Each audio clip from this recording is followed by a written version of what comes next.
point of view. You question a lot of things in our society, so you write a song about it.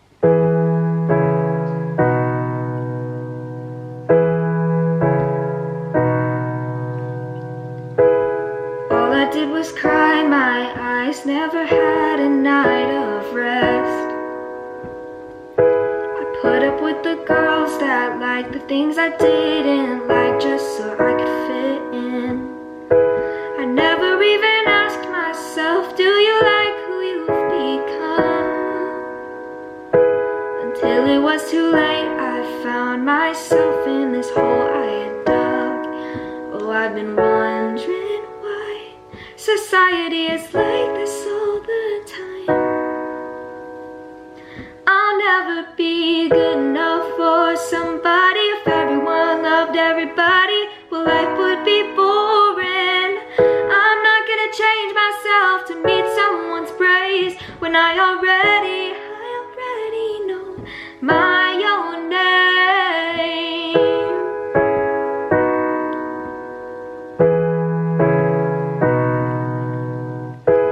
All we ever do is cry. The guys wonder why girls act this way. If you would maybe take some time, erase the expectations when you're not worth the chase. And to the girls who judge a boy off the bat, what are we, 5? Still doing that? If love is something thrown around when it means so much more, why do we say it at all? I've been wondering why society is like this all the time. I'll never be good enough for somebody. If everyone loved everybody, well, life would be boring. I'm not gonna change myself to meet someone's praise when I already know my own name.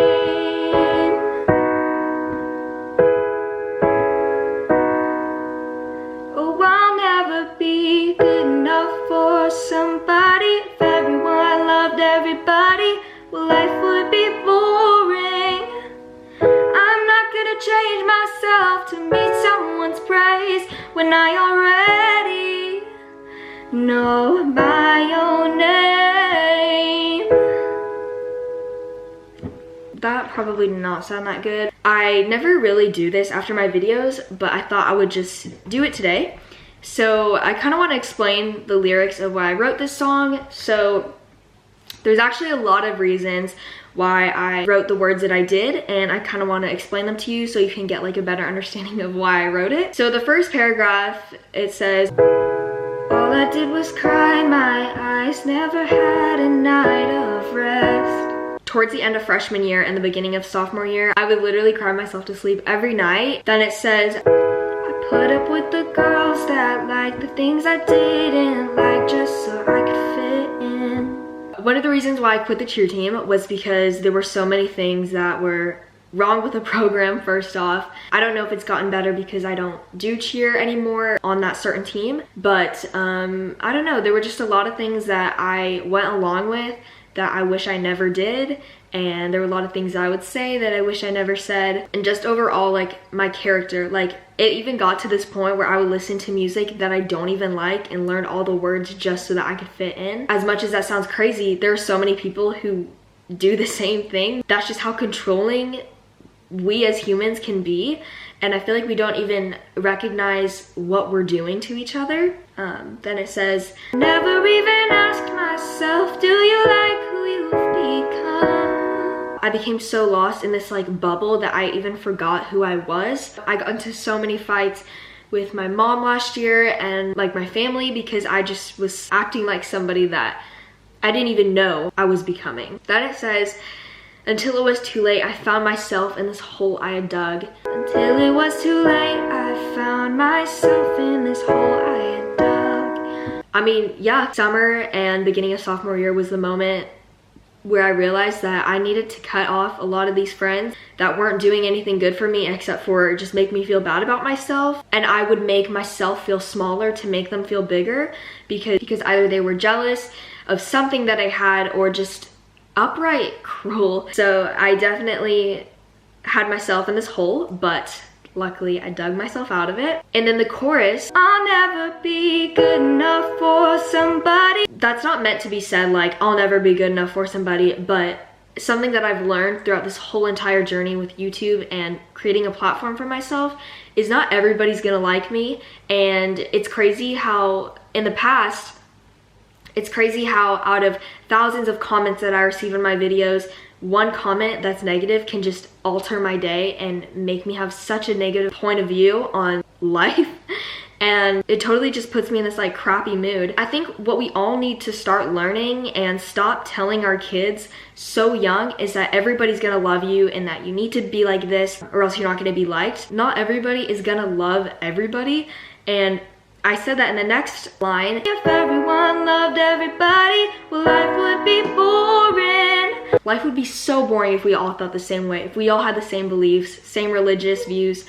We hear that all the time in school. Then I said, I'm not gonna change myself to meet someone's praise. I am so sick of thinking about how much I changed myself to please someone else, whether it was a boy last year or whether it was a girl. I think it was mostly the girls. And then the last line of the chorus is, when I already know my own name. I don't need to do I don't need to put on a facade. I don't need to put on an act when I already know who I am. I already know myself. The next part is kind of a mix of both to girls and the guys, so not talking about myself really, but I said, all we ever do is cry, the guys wonder why girls act this way. And then this part is directed towards the boys. You would maybe take some time, erase the expectations when you're not worth the chase.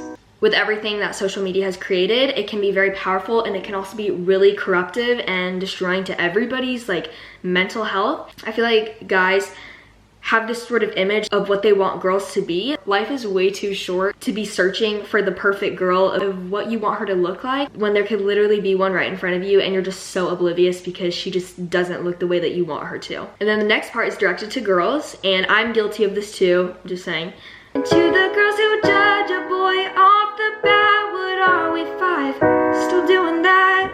I think from a very young age, girls automatically form opinions in their head of what they think is cute. Like, I remember myself, my mom would like ask me when I came home from school, like, do you have a crush on anybody? And I'd be like, ew, no, like, he's not cute and all this stuff. I never once ever heard guys in elementary school talk about that. It could be different now because TikTok has created all these expectations for everybody. Girls are honestly worse than guys about creating these expectations of what they want them to look like, be like. I don't even know.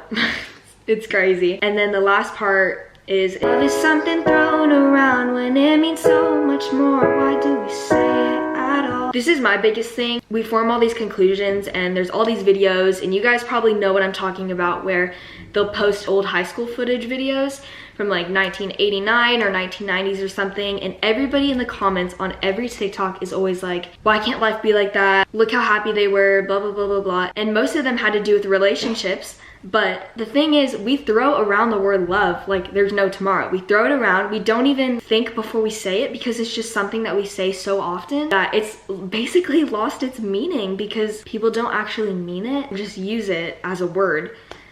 I don't know, something that I've noticed, but yeah, point of view, you're me, lost and confused, questioning everything in the world right now. If you guys liked the video, make sure to give it a thumbs up, and if you didn't, don't do anything. I love y'all so much. Have a great rest of your day, and I'll see you in my next video.